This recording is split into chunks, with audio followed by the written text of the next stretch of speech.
بسم اللہ الرحمن الرحیم۔ السلام علیکم۔ کل ایک بڑا دل سوز واقعہ جو ہے پیش آیا، جب ایک اور اوورسیز پاکستانی جو یہاں سے مانچسٹر سے اسلام آباد کل صبح ہی پہنچا تھا، وہ بھی گھر بھی نہیں پہنچا، اپنے رستے میں تھا ایئرپورٹ سے نکل کے، تو اس کا بے دردی سے قتل کر دیا گیا۔ سارا دن بڑا دل پریشان بھی رہا، میں سٹوری پہ کام بھی کرتا رہا، پاکستان میں بھی رابطے ہوئے، اس کی فیملی سے یہاں پہ رابطہ ہوا، اس کی فیملی سے پاکستان میں رابطہ ہوا، اتھارٹی سے پاکستان میں رابطہ ہوا۔ بہت دل کر رہا تھا اس پہ ایک ولاگ کرنے کا، لیکن کیونکہ فیکٹس اینڈ فگرز مکمل نہیں تھے، مختلف چیزیں جو ہے وہ سامنے آ رہی تھی، تو اس لیے میں نے انتظار کیا۔ میں نے کہا جب تک کمپلیٹ انفارمیشن نہیں ہو جاتی تب تک میں نہیں کرتا، کسی جگہ پہ بھی کوئی غلطی کوتاہی یا مس انفارمیشن جو ہے وہ نہ ہو جائے۔ سو واقعہ کچھ یوں ہے کہ اس کے چچا اور باقی فیملی یہاں پہ تھی، اس کے پیرنٹس جو تھے وہ پاکستان میں تھے، تقریباً 45 سالہ شخص جو ہے، جس کا تعلق آزاد کشمیر کے علاقے ڈڈیال کے ساتھ ایک ملکہ گاؤں ہے بہاری، وہاں سے اس کا تعلق تھا۔ یہاں پہ وہ روچڈیل میں مانچسٹر کا ایک نواحی علاقہ ہے، اس میں رہائش پذیر تھا، تو اس نے وہاں پہ اپنی جو پیرنٹس تھے ان کو بتایا بھی نہیں کہ میں آ رہا ہوں، سرپرائز دینے کے لیے گیا، اور اس کا کوئی کزن تھا راول پنڈی میں، ڈھوک چودھریاں میں غالباً وہ رہتا تھا، تو اس کو اس نے کہا کہ مجھے پک کرنا ہے اپنے ایئرپورٹ سے۔ اس کو ایئرپورٹ پہ پک کرنے گیا، یہاں سے پرسوں رات کو وہ نکلا، اور کل صبح جو ہے وہ پہنچا وہاں پہ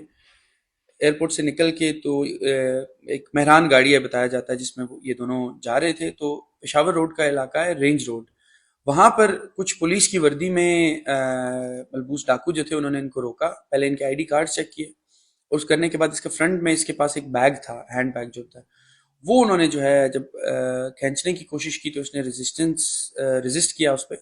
اور اس کے نتیجے میں انہوں نے اس کو گولی ماری، اور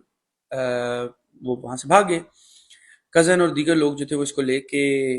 ایم ایچ سوری ملٹری ہاسپٹل، اس کے بالکل پاس ہی لگتا ہے، وہاں پر لے کے آئے، اور جہاں پہ اس کو ڈیڈ ڈکلیئر کر دیا گیا۔ یہ ایک بہت بڑا سوالیہ نشان ہے۔ رات کو میں مانچسٹر میں تھا، وہاں پر مانچسٹر کی کمیونٹی سے بھی اس بارے میں بات کی، ہر شخص جو ہے نا اس پہ بڑا ایک تو وہ پریشان تھے، فکر مند تھے، تشویش جو ہے ان میں پائی جاتی تھی، ساتھ ہی ساتھ سوالیہ نشان جو ہے نا وہ بھی وہ یہ بہت چھوڑ گیا۔ ہر بندے کے ذہن میں ایک سوال تھا کہ اس شخص کے ساتھ ایسا ہوا تو بتائیں ہم اپنے بچوں کو کس طرح کنونس کریں، کس طرح انہیں ادھر لے کے جائیں۔ پہلے ہی بہت سارے مسائل ہیں، پولیٹیکل ایشوز اپنی جگہ پہ، پی آئی اے کے ایشوز اپنی جگہ پہ، ڈائریکٹ فلائٹس نہیں ہیں، پھر اس کے بعد فیئرز کا ایشو جو ہے وہ اپنی جگہ پہ، آج سے کچھ سال پہلے 2-3 سال پہلے تک جو فلائٹ 450-500 پاؤنڈ کی ہوا کرتی تھی، اب وہ 1000-1200 پاؤنڈ کی جو ہے ہوگی، اور پیک ٹائم پہ تو وہ 1500-2000 پاؤنڈ تک بھی چلی جاتی ہے۔ سو یہ سب ایشوز اپنی جگہ پہ ہیں، لیکن ساتھ ہی ساتھ یہ سیکیورٹی کے جو ایشوز ہیں، اب سے تقریباً سال ڈیڑھ قبل جو ہے لیڈز کے ایک رہائشی جو راول پنڈی میں اپنے بھائی کی ڈیتھ پہ یہاں سے باڈی کے ساتھ گیا، ان کا بری طرح جو ہے بڑے بے ایمانہ طریقے سے ان کا قتل کر دیا گیا۔ سو یہ کوئی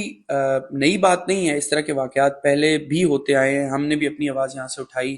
اتھارٹیز جو ہیں وہ بھی یقین دہانی کراتی ہیں۔ ہمارے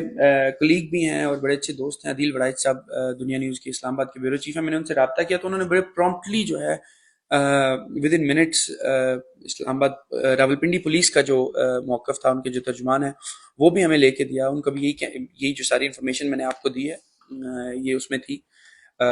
پولیس کا ورژن یہ تھا کہ اس طرح جو ہے انہوں نے روکا،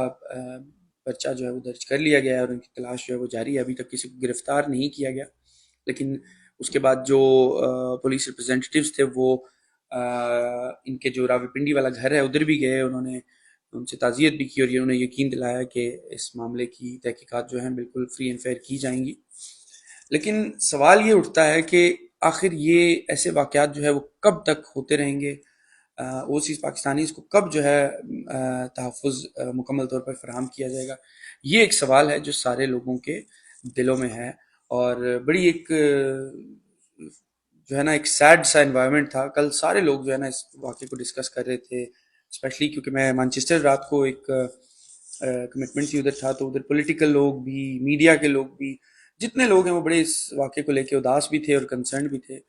ہماری دعا ہے کہ اللہ تعالیٰ جو فیملی ہے اس کی ان کو صبر دے اور انصاف جو ہے انہیں مل سکے۔ اسی دعا کے ساتھ آپ سب لوگوں کا بہت شکریہ۔